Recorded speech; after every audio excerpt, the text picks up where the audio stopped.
Le 5 septembre 2021, la Guinée a amorcé un autre tournant de son histoire. À la suite d'un coup d'État constitutionnel perpétré au Forçat, la Grande Muette avait pris sa responsabilité. Depuis lors, le président Doumbouya, le président de la transition, a conduit la barque de notre pays avec pour ambition, selon certains observateurs, d'atteindre à bon port la rive du retour à l'ordre constitutionnel. Après bientôt 2 ans de transition, quelle appréciation faire de l'état de notre pays?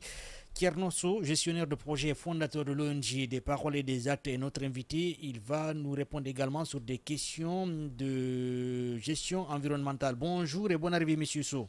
Bonjour Monsieur Ba, bonjour à toute l'équipe, bonjour à vos auditeurs et à vos téléspectateurs. Vous vivez en France, vous êtes gestionnaire de projet, vous êtes également fondateur de cette ONG qui est appréciée en Guinée des paroles et des actes parce que vous avez réussi à construire beaucoup d'écoles, des hôpitaux, des infrastructures sociales de base. Pourtant, c'est une ONG. Alors, vous qui êtes de la diaspora, j'imagine que vous vivez en France. Quel regard portez-vous sur la conduite de notre transition aujourd'hui? Disons d'abord que c'est vrai que cette transition est trop imbibée de la diaspora, parce que déjà le président lui-même, il vient de la diaspora, et puis je sais qu'il y a beaucoup d'éléments qui sont dedans. Donc nous, on espère surtout la réussite de cette transition. Après, qui dit transition dit quand même peut-être chaque fois peut-être des choses à revoir, et voilà, des choses à améliorer. Donc je dirais que peut-être que la transition a un peu besoin d'un nouveau souffle pour repartir sur des bases encore meilleures. C'est mon appréciation immédiate. Allez, oui, et quand vous dites nouveau souffle, de quoi voulez-vous parler justement? Je veux juste dire que là, on a tous suivi un peu les résultats de l'évaluation des différents ministères. Je pense qu'il faut que la transition soit un peu plus ambitieuse par rapport à ce qu'on a comme résultat là. Donc ça dit qu'on doit changer des choses. Donc, ne serait-ce qu'avec ces résultats-là, je me dis que voilà, il y a des choses à améliorer, il y a des choses à changer. Alors, vous concrètement, personnellement, vous qui vivez en France, le regard que vous portez sur la transition, vous pensez que vous dites qu'il faut un nouveau souffle, mais qu'est-ce qui ne marche pas selon vous? Quel est le secteur qui ne marche pas ou bien quels sont les secteurs qui évoluent? Déjà, je pense viens de tirer une conclusion, mais personnellement, vous, parce que vous observez à distance ce qui se passe dans le pays. Oui, mais enfin, je pense que il faut que la transition soit très apaisée déjà, c'est important, parce que plus on se rapproche de l'échéance, et plus la transition a besoin de rassurer la population. Et aujourd'hui, on prend beaucoup de domaines. Il y a des ministères qui sont un peu tendancieux, donc ça n'aide pas forcément le colonel. Je pense qu'il a besoin d'une équipe qui rassure, qui travaille déjà, mais qui rassure aussi beaucoup la population. Il y a beaucoup de tensions dans certains domaines, dans certains ministères. Par exemple le porte-parole du gouvernement n'a pas besoin d'avoir, enfin, en tout cas, des fois, des attitudes un peu tendancieuses avec ceux qui font les acteurs principaux de la transition, parce que quoi qu'on dise, c'est une transition politique. Et quand on prend aussi la justice, je pense que le ministre de la Justice est beaucoup sur le devant de la scène pour parfois pour des actions qui ne sont pas forcément en faveur d'une transition apaisée. Donc ne serait-ce que dans ces deux domaines, on a besoin d'accalmie. Quand on est porte-parole d'une transition, on doit être beaucoup dans la paix, y compris dans le comportement, mais aussi surtout dans les mots. Bien. Et quel regard portez-vous sur ces ministres ou bien ces cadres qui sont issus de la diaspora, qui sont nommés à des postes de responsabilité dans ce pays? Pensez-vous qu'ils sont à la hauteur? Je ne suis pas là pour juger peut-être leur niveau de compétence, mais ce que je veux dire, je pense que la diaspora, ceux qui sont nommés ont une grande responsabilité, parce que nous sommes tous engagés à travers eux. On espère beaucoup leur réussite. Je pense que cette transition est vraiment parce que si elle échoue, on nous pointera beaucoup du doigt. Donc il faudra beaucoup faire attention dans ce sens, surtout quand on a vu qu'à l'extérieur, qu'on a travaillé, qu'on a une expérience professionnelle, mais aussi une expérience humaine. Le b.a.-ba, ce serait un peu d'apporter ça. C'est ce qu'on attend aussi de nous. C'est que quand on arrive, qu'on essaie d'apporter ce qui est positif de l'autre côté. Et bon, voilà, c'est ce que je peux dire. Et je leur souhaite bonne chance déjà, ceux qui sont nommés. En tout cas, ils sont appelés gouvernement importé. Allez-y, oui. Très bien. Alors, ma question pour vous, au regard de votre observation sur la conduite de cette transition-là, bientôt, disons dans 10 jours pratiquement, on est à 2 ans de la transition guinéenne. Alors, quels sont selon vous les accomplissements de cette transition, de votre égard, mais également quels sont les véritables défis auxquels cette transition est confrontée? Bon, déjà, les accomplissements, je dirais il y a des domaines qui se démarquent, peut-être. Donc, par exemple, au niveau de l'enseignement technique, donc l'enseignement supérieur, c'est vraiment, je pense qu'il y a il y a des apports positifs dans ce domaine.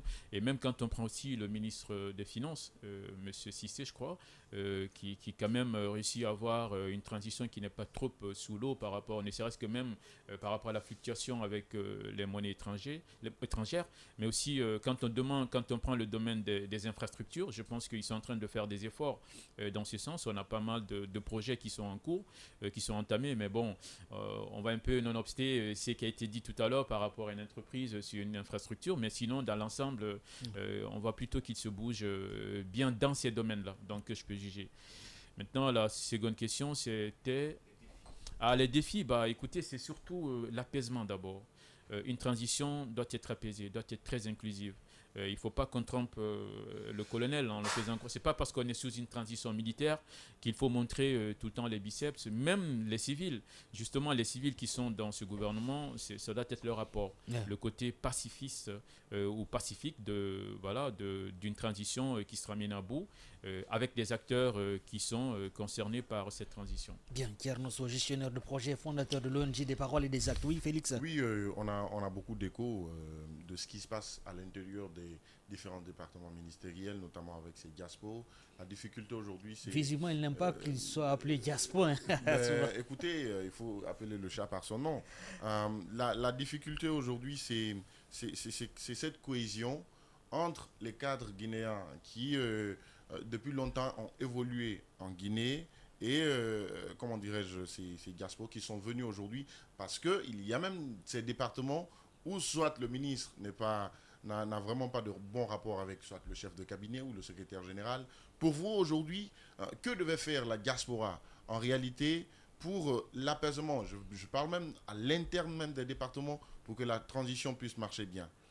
Bah, déjà, je dirais que devait faire peut-être le colonel surtout, parce que je pense qu'il a vécu à l'extérieur, il sait que c'est une équipe qui travaille, c'est une équipe qui vient. En Occident, c'est souvent, on nomme pas les gens et puis on nomme tous leurs collaborateurs, souvent qui ne se connaissent même pas. Parce que pour travailler ensemble, pour faire un projet, il faut être avec une équipe qui est dans les mêmes objectifs, donc avec lesquels vous pouvez vous comprendre. Après, ce qu'on attend de la diaspora, c'est, comme je disais tantôt, c'est peut-être un peu de leadership. Quand on arrive et qu'on est en poste de responsabilité, c'est un peu montrer, comme je disais tantôt, ce qui a été fait de l'autre côté, ce qu'on a appris de l'autre côté, l'expérience qu'on a, le transmettre. C'est vrai que c'est pas facile parce qu'il y a des choses qui sont ancrées dans ce pays, vous en parliez tout à l'heure, il y a un système qui n'est pas facile, mais bon, voilà, c'est déjà au niveau des nominations. On ne peut pas nommer un ministre, en tout cas moi je ne l'accepterai pas, on nomme un ministre, on nomme son directeur de cabinet, on nomme son chef de cabinet, tous par décret, après il y a une hiérarchie, il y a un problème d'hiérarchisation qui se pose déjà au sein du département, et ça crée un sérieux problème. Donc voilà pourquoi il y a ces mésententes. Mais si c'était le ministre qui était venu avec son équipe, donc forcément, il sait qui il emploie, il sait qui il prend avec lui, et il sait que s'il réussit, il réussit avec tout le monde. C'est d'ailleurs en Guinée où quand le ministre est défait, il dit parce qu'on l'a empêché de travailler.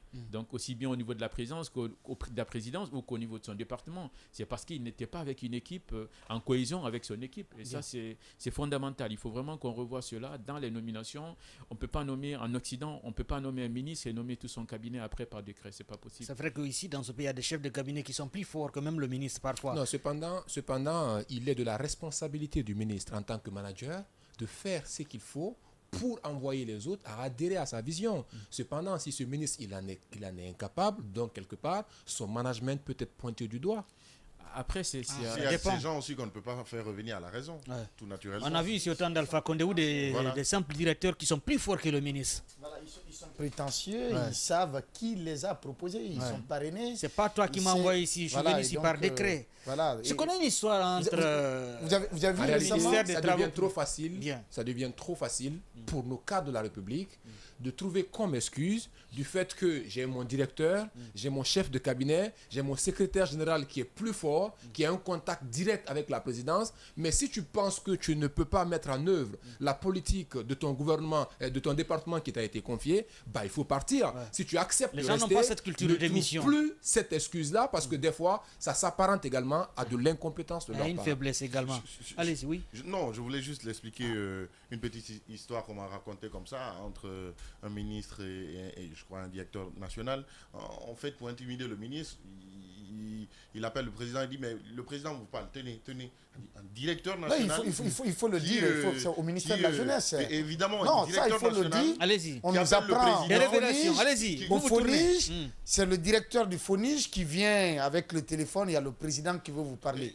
Eh bien, comment un directeur peut tendre le téléphone au ministre pour dire que le président veut vous Vous voyez parler, ce que ça fait? ou on sort des SMS pour dire que c'est le président qui m'écrit, ou parfois en réunion. On s'en fout. Tout ce qu'on apprend de ce FONIGE-là, sincèrement, il faut Ça faire fera disparaître l'objet de cette notre entité. débat parce que sincèrement, ce FONIGE n'est plus comme avant. Sincèrement, c'est devenu une vache laitière. L'autre question, c'est par rapport à disons, à la gouvernance financière et économique de notre pays. Il nous a été promis l'austérité, la gestion rationnelle des ressources publiques, mais depuis bientôt 2 ans, on voit des hauts commis qui font pousser des chantiers. Vous avez certainement entendu parler. Certains ont acheté des immeubles, des bâtiments qui sont en construction, de gauche à droite. Vous apprenez cela au même moment, parallèlement.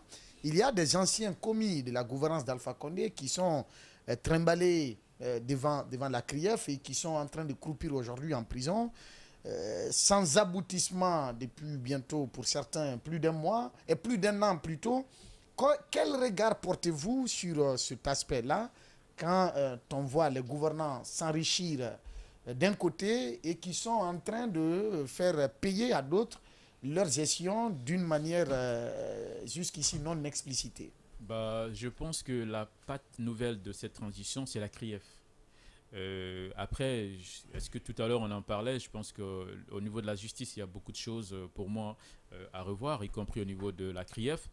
On ne peut pas accuser des gens sans donner des preuves. Il faut bien arrêter des gens, d'accord, dire qu'ils ont détourné tel ou tel, mais il faut donner des preuves. C'est important, le peuple attend ça. Il faut éviter de les retenir durant des moments sans pourtant apporter des preuves. Voilà, je pense que, parce que chaque fois je vois, il y en a qui sont relâchés, après on dit que le procureur a fait appel, on ne peut pas continuer dans ça jusqu'à quand? Jusqu'à quand ça va finir pendant ce temps? Il y en a qui sont en prison. Je pense que la CRIEF doit être, si je peux me permettre, plus professionnelle, en tout cas plus pragmatique aussi, pour montrer vraiment des preuves. Maintenant, pour ceux qui s'enrichissent aussi sous la transition, si c'est le cas, c'est vous qui le dites. Si c'est le cas, je pense que, comme je disais, la patte nouvelle de la transition, c'est la CRIEF, qui s'attendent à ce qu'après, qu'on ne soit pas surpris qu'eux aussi soient demain demandés à rendre des comptes par rapport à la gestion. Maintenant, je pense que ça doit être la tradition en Guinée. Bien. Alors, vous êtes, oui, toujours dans la même lancée. Allez, oui. Voilà, donc l'autre question que j'aimerais vous entendre, parce qu'en fait, quand qui parle de transition, parle finalement de retour à l'ordre constitutionnel. Et aujourd'hui, au regard de l'atmosphère qui s'y est, on sent qu'il y a un certain nombre de partis politiques qui ne sont pas des moindres dans ce pays-là, qui ne sont pas associés carrément au dialogue politique au cours duquel dialogue, un consensus doit être trouvé quant à la tenue de cette transition et quant à l'organisation des prochaines élections qui vont conduire à l'élection d'un président accepté de tous. Maintenant, selon vous, avec votre regard extérieur, comment le gouvernement actuel ou le CNRD devrait-il s'y prendre avec les acteurs politiques pour qu'ils puissent s'entendre et venir à un dialogue un peu plus inclusif? Il faut que, c'est le dernier mot qui est important, la transition doit être inclusive. Je pense que c'est important. On ne peut pas faire une transition avec certains partis politiques en mettant de côté d'autres partis politiques. Ce n'est pas normal.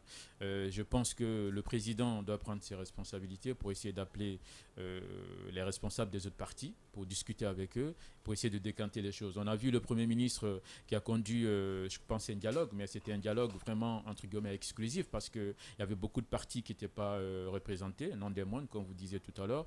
Et il est important que pour que cette transition marche, c'est pour ça que je parlais d'apaisement tout à l'heure, il faut qu'il y ait vraiment l'équipe, dans toute l'équipe, qu'on soit en phase par rapport à cela, qu'on se dise qu'elle doit aboutir forcément à des élections. Donc, qui dit élection dit les partis qui sont sur le territoire, et tous les partis ici doivent concourir pour la finalité de la transition. Bien, allez, on va revenir sur la question environnementale. Vous êtes gestionnaire de projet, vous avez une ONG, des paroles et des actes, vous évoluez dans l'environnement. Alors, c'est vrai qu'on voit souvent des communiqués à la RTG, des spots où le président appelle à un reboisement, planter des arbres. Mais pendant ce temps, on est en train de détruire les forêts de Conakry.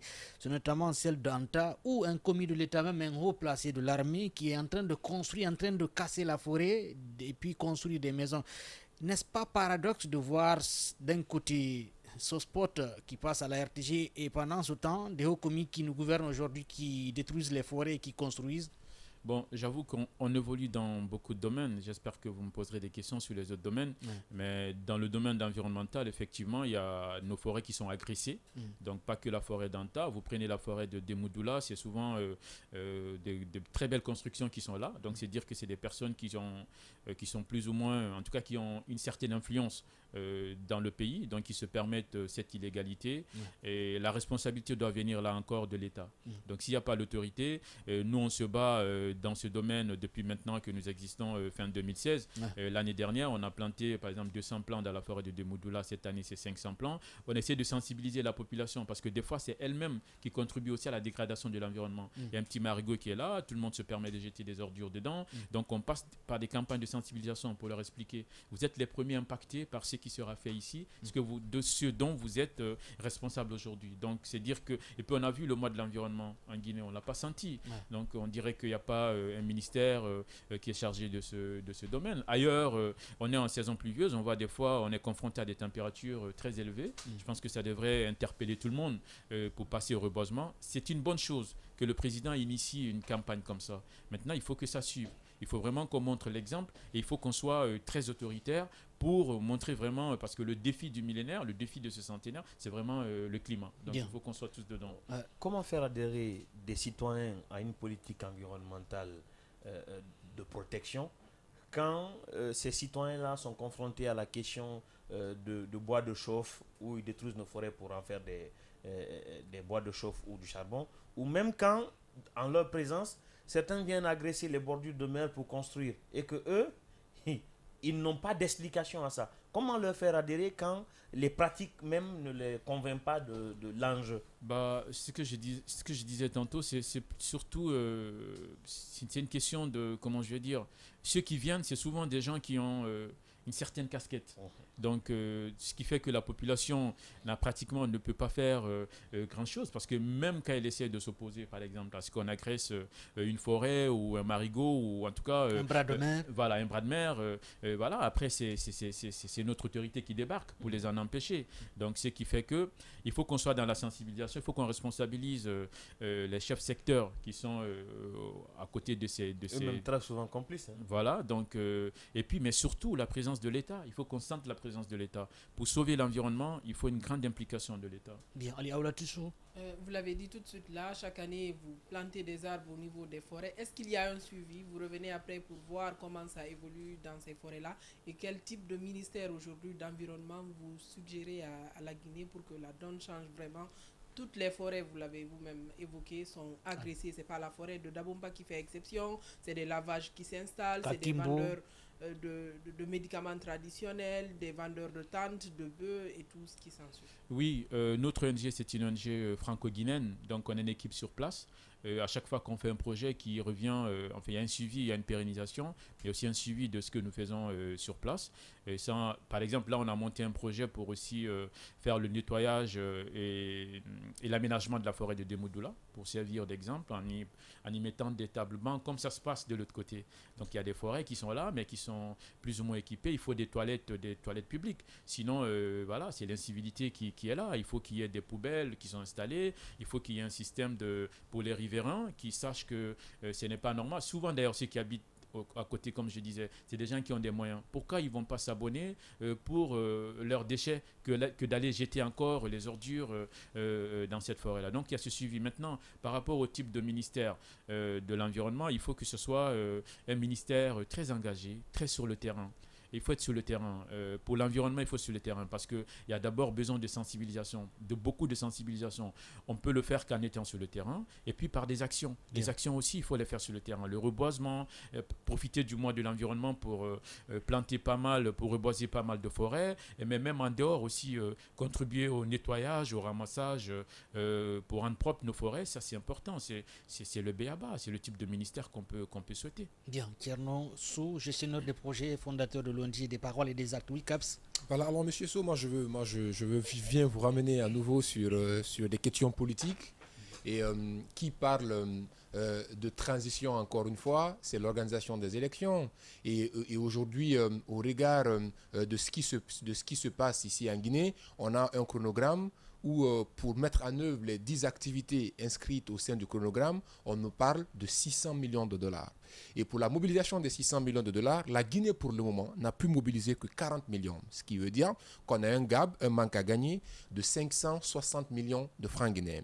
Alors, de 560 millions de dollars, j'aime bien mon franc guinéen, mais peut-être que je n'aurais même pas pu prononcer tout ce montant-là. Alors, c'est pour dire concrètement, à votre avis, est-ce que vous pensez, comme d'autres observateurs, qu'il fallait raboter les activités au sein du chronogramme pour venir aux activités les plus importantes qui peuvent mener justement à l'organisation de la transition et des élections au cours de cette transition-là, et de remettre les autres comme des activités qui peuvent revenir plus tard ou dont leur mise en œuvre peut continuer? Je vais parler du RGPH et je vais parler du RAVEC. Bon, de toute façon, pardon, l'État, c'est une continuité déjà.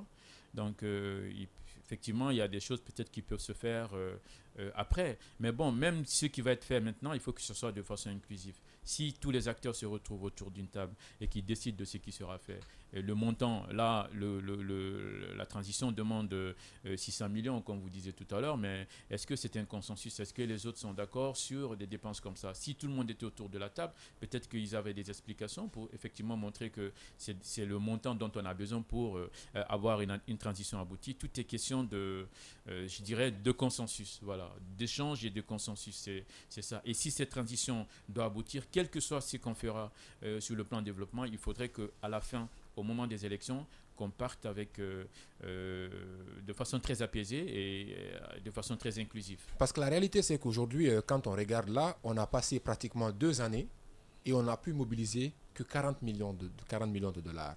Et pratiquement, il va en rester également, on est à moins de 2 ans encore d'ici la fin de la transition. Je me demande, on est à 16 mois de la fin de la transition, selon le chronogramme établi, bien entendu.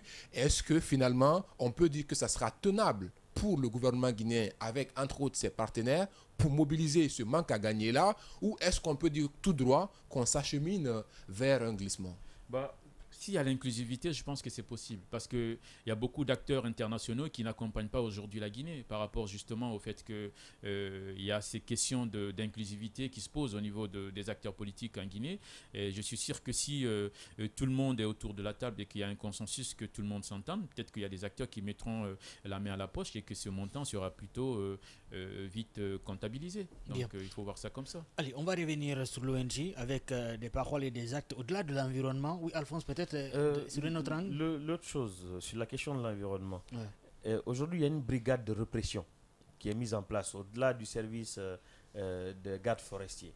Est-ce que votre ONG accompagne par exemple cette initiative-là afin que ceux qui agressent l'environnement et qui se tapent la poitrine, parce que du côté de Anta, la dernière fois on parlait d'un officier qui a carrément envahi la forêt pour faire sa construction, est-ce que votre ONG accompagnerait cette initiative de brigade-là afin de sanctionner ceux qui agressent? Parce que c'est bon de reboiser, mais surtout important de protéger. Absolument. Alors là, absolument. On accompagnerait bien volontiers une brigade comme ça, si elle est mise en place et qu'elle est effective et que vraiment elle a ce pouvoir-là. Je crois qu'elle a été mise en place, mais elle manque d'équipement encore. Parce que il n'y a qu'un seul véhicule et quelques agents simplement. Bon, donc c'est l'occasion peut-être d'interpeller les ministères concernés pour continuer à accompagner une brigade comme ça, à la mettre en place. Ça, c'est important.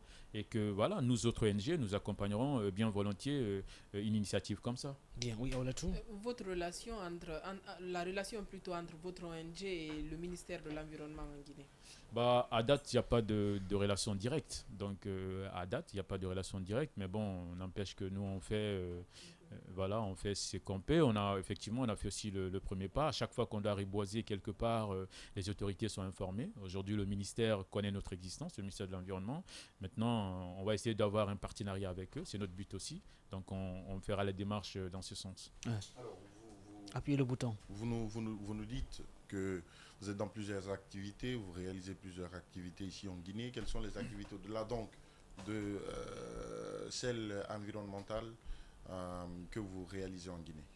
Très bien, merci pour la question. On est dans beaucoup de domaines, donc l'éducation, la santé, le sport, l'environnement, l'eau et l'assainissement. Donc si on prend par exemple l'éducation, depuis fin 2016 que nous existons, nous sommes à 7 écoles de rénovées. Et la première école, c'est l'école primaire Kouyeya, dans la préfecture de Koya. On l'a fait en 2 phases, c'est un projet en 2 phases. Donc la première phase du projet, c'est totalement réhabiliter l'école et les 10 cabines de toilettes et le forage. Et puis la seconde phase du projet, c'était de mettre une clôture de plus d'un demi-hectare pour sécuriser l'école. C'est d'ailleurs à date la seule école primaire publique de toute la préfecture de Koya qui a une clôture. Après, c'est une école communautaire dans la commune de Dixine, à Saint-Lamaranabari, qui a été entièrement équipée là aussi par nous, réhabilitée. Et là, nous sommes sur un gros projet de rénovation d'une école dans chacune des 5 communes de la capitale. Donc, réhabiliter une école et aménager un terrain de basket, aménager ou réhabiliter un forage. On a déjà inauguré 3 écoles. La première école, c'est l'école primaire El Hadj Martal 1 dans la commune de Dixine, qui a été entièrement réhabilitée. Un terrain de basket a été aménagé. Les 10 cabines de toilettes ont été équipées, réhabilitées, équipées en eau. Et la seconde école, c'est la commune de Ratoma, c'est l'école primaire Nongo. Donc là aussi, là, il n'y avait pas d'eau. On a aménagé carrément un forage. On a mis un terrain de basket. Et les 14 cabines de toilettes réhabilitées, équipées aussi. La troisième commune, c'est Matam, l'école primaire Madina Cité, qui est au niveau de la SIG Madina.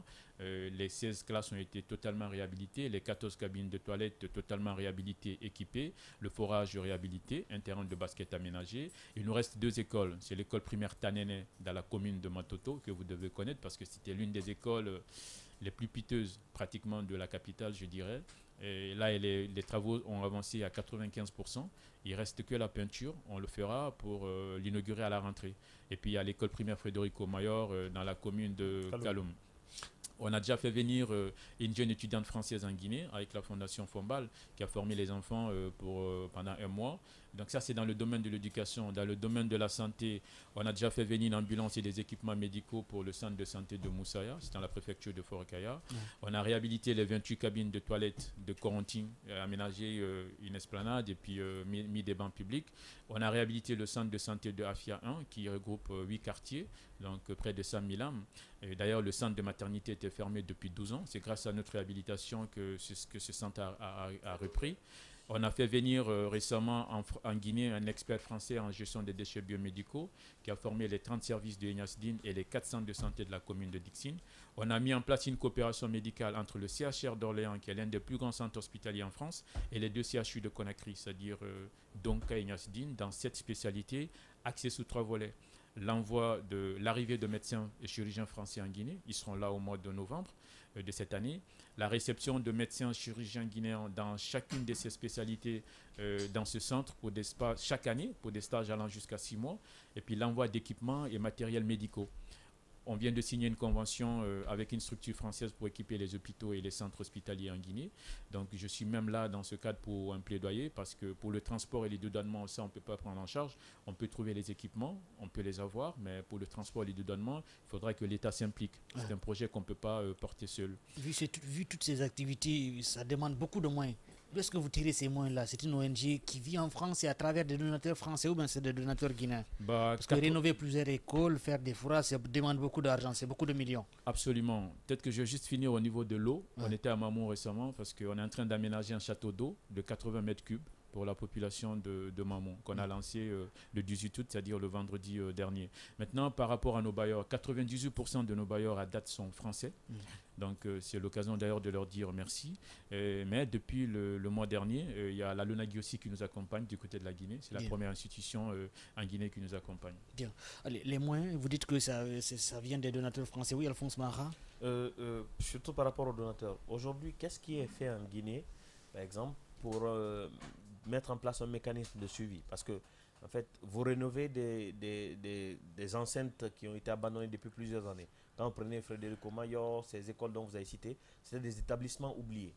Vous les avez rénovés. Est-ce que l'ONG négocie avec les acteurs sur place afin de mettre en place un système d'entretien pour ne pas qu'au bout de 2 ans, 3 ans, ça se détériore encore? Parce que si on a un souci avec les infrastructures en Guinée, c'est la question de l'entretien. Absolument. C'est une très bonne question. C'est ce qui nous démarque peut-être de pas mal d'ONG, c'est que nous, on met toujours une convention de pérennisation de nos actions. C'est-à-dire qu'à chaque fois qu'on finit avec ces structures-là, si c'est les écoles par exemple, on s'assoit avec l'association des parents d'élèves, avec la direction de l'école, avec les autorités communales, en tout cas les autorités enfin, voilà, éducatives, on met en place une convention, on ouvre un compte commun qui est co-géré par la direction et notre équipe locale, pardon, sur une période de 3 ans, et que voilà, à la fin de chaque saison des pluies, on vient voir qu'est-ce qu'il y a, est-ce que tout va bien, et puis s'il y a des choses à faire, on prend dedans pour le faire. Si au bout de 3 ans on se rend compte que c'est bien géré, on laisse la gestion totale à la direction de l'école, mais tout en continuant notre veille citoyenne. Donc à voir est-ce que ce que nous avons fait est bien entretenu. Bien. Alors, comment vous faites pour faire le choix de rénovation de ces établissements ou bien de ces centres de santé? Comment vous faites? C'est sur quels critères? Oui, on a une équipe locale qui est sur place, qui recense toutes les demandes qui n'en finissent pas. Et puis après, on analyse en interne, on essaie de voir le projet le plus impactant, surtout pour les communautés. Donc, parce que tous les projets sont prioritaires en Guinée, tout est à refaire. En tout cas, dans tout ce qu'on reçoit, c'est vraiment des projets qui méritent l'attention des ONG, de l'État. Mais bon, nous, on ne peut pas tout faire, on fait ce qu'on peut. Donc, on essaie de voir, par exemple, toutes ces écoles-là, c'est de très grandes écoles qui ont des effectifs allant jusqu'à le moins, l'école qui a le moins d'effectifs, c'est près de 1000 élèves. Donc, c'est dire que c'est vraiment de très grandes écoles qui impactent beaucoup les communautés dans ces communes ou dans ces préfectures. Donc, voilà d'où partent nos critères. Bien. La plupart de ces réalisations, c'est à Conakry. Vous avez pensé à l'intérieur, au-delà de Mamou, avec ce forage? Oui, parce que tout à l'heure, j'ai dit qu'on a envoyé une ambulance et les équipements médicaux à Forêt-Kalia. Donc, ça, c'est à l'intérieur. Bon, j'avoue que Koya, c'est le Grand Conakry, peut-être maintenant, mais c'est là-bas on a commencé nos projets. Il y a ce projet à Mamou. Mais après ce gros projet, je pense qu'on va beaucoup se projeter aussi justement à l'intérieur du pays, parce que les besoins sont aussi plutôt criards voilà, de ce côté. Bien. Oui, Aoulatou. Il y a également la commune de Kassa qu'il ne faut pas oublier. Est-ce que vous projetez pour là-bas aussi? Oui, parce que Kassa maintenant fait partie des 6 communes de la capitale. Quand on a commencé le projet, nous, on ne savait pas. Donc on est parti sur les 5 communes. Mais bon, Kassa n'est pas oublié pour autant. Comme je dis, nous on est des fils de ce pays. Partout on peut faire une action. Partout c'est possible, on le fera. Pas que Kassa, mais aussi à Yomou ou c'est pas moi. Donc, en tout cas, il y a beaucoup de besoins à Kassa. Moi j'ai été pour un reportage. Il n'y a pas de courant. C'est des moteurs en allume. Il n'y a pas d'eau. Il y a beaucoup de besoins. Il n'y avait même pas de lycée. Donc si un élève arrive à décrocher le BEPC, chaque matin, il est obligé de traverser dans les lacs là, venir à Conakry pour étudier. Donc il y a un besoin de ce côté. Ouais, c'est pour ça qu'on veut aussi une collaboration avec l'État. On a besoin du soutien de l'État par rapport à tout ce qu'on fait. Par exemple, pour les écoles là, qu'on a rénovées, là on a besoin de tables-bancs. Hier, on a rencontré le maire Tos de la commune de Matoto, parce que c'est une école qui a qui était dans un état catastrophique, mais pas possible. L'école primaire de Tanene. Nous, on a fait le gros du boulot et on a demandé à la mairie de nous accompagner au niveau des tables-bancs, parce que cette école en a aussi besoin. Il a promis de le faire. Mais pas que lui, on continue de faire le plaidoyer. Toutes les autres écoles ont aussi besoin de tables-bancs. Donc il ne s'agit pas seulement de rénover ou de faire des actions, il faut que les enfants soient vraiment dans des conditions adéquates jusqu'au bout, y compris au niveau dans les salles, donc comment ils sont assis, c'est important. Babila. Désormais, peut-être que, je ne sais pas si vous avez l'information, il y a juste 1 ou 2 mois, pratiquement 1 mois, je pense bien, et le MATD a mis en place un mécanisme de contrôle du financement des ONG et mouvements associatifs. Et il y a des fourchettes qui sont définies désormais pour l'envoi d'argent à des ONG ou pour le financement, qui est des justifs. Il y a même une limitation, il y a un plafonnement qui est fait par rapport au financement de ces ONG. Est-ce que vous avez connaissance de cet instrument qui vient d'être mis à disposition des ONG? Non, pas encore, en tout cas du côté guinéen. Mais bon, ce qui est sûr, c'est que nous, les projets que nous montons jusque-là, comme je dis, 98% de nos bailleurs sont français. Donc on répond à des critères, c'est des projets qui sont montés. D'ailleurs, là-bas, à chaque fois qu'on monte un projet, avant qu'on nous accorde le financement, on vient devant un jury. Donc il faut expliquer le bien fondé du projet, la raison, donc le temps qui est là, et puis c'est sur cette base-là qu'on gagne nos projets. D'ailleurs, le gros projet de rénovation de ces écoles, c'était un appel à projet national qui était lancé en France. Il y a eu plus de 1000 associations qui ont concouru, et puis ils ont retenu à la fin 5, et je suis heureux de dire que notre ONG a été deuxième sur les 5 qui ont été retenus. Donc c'est dire que du côté de la France, en tout cas, on connaît. Maintenant, du côté de la Guinée, ici, il y a des mesures qui sont mises en place, qu'on nous accompagne déjà, qu'on nous parle de ces mesures-là, qu'on les mette à disposition, on sera là pour respecter ce qui a été dit, c'est normal. Pourquoi la question? Parce qu'il y a cette crainte d'être en train de financer ou bien de voir des ONG financées par des organisations affiliées, n'est-ce pas, ou à des ONG affiliées à des organisations terroristes, parce qu'il s'est dit comme ça. Eh bien, même l'Arabie Saoudite, où il y a des organisations qui sont dans la construction des mosquées, mais on a vu des mosquées même qui ont été démolies ici, où on a interdit la construction de certaines mosquées parce que tout simplement, la source du financement était douteuse. Bien. Et donc, le montant aussi est limité. Est-ce qu'il y a des garanties parce que l'État veut bien se rassurer que ceux qui donnent ne sont pas affiliés ou en tout cas le donnent vraiment avec bonne foi? Tous les projets que nous avons faits, si vous avez remarqué, c'est de gros projets. Donc du côté de la France, comme je disais tantôt, le suivi il est très minutieux par rapport à ça. Et à chaque fois, avant qu'on ne valide un projet, on demande aussi l'ambassade de France en Guinée, justement, pour voir est-ce que c'est réellement, c'est-à-dire le besoin là existe. Et puis les projets qui sont réalisés, est-ce qu'ils sont vraiment réalisés pour les communautés. Donc en ce qui nous concerne, on n'a pas ce problème, on n'a aucun lien avec l'Arabie Saoudite pour l'instant, qu'il soit public ou privé, ou on n'a pas de... Voilà. Et puis on n'est pas, nous, dans la construction de mosquées. Je pense qu'en Afrique, on en a suffisamment. Bien. Il faut plutôt aller dans le domaine éducatif, santé. C'est de ça que nos pays ont le plus besoin aujourd'hui, à mon avis. Bien. Est-ce que vous avez des personnes, des ressources qui vous accompagnent en Guinée ici? Oui. On a des personnes, on a des membres d'honneur parmi nous, donc c'est vraiment des personnes. Vous avez Aboubakr, on est beaucoup avec les gens de la média. Aboubakr, le journaliste. Voilà, Aboubakr du Lynx, qui fait partie, qui est notre parrain des médias et chargé des relations extérieures. On a Yamoussa Sidibé, qui est membre du CNT. Oui, membre du CNT. Ancien journaliste, directeur de la RTG. C'est ça. On a Zénab Kamara, Zéfarel, donc qui est aussi membre d'honneur, marraine de notre ONG.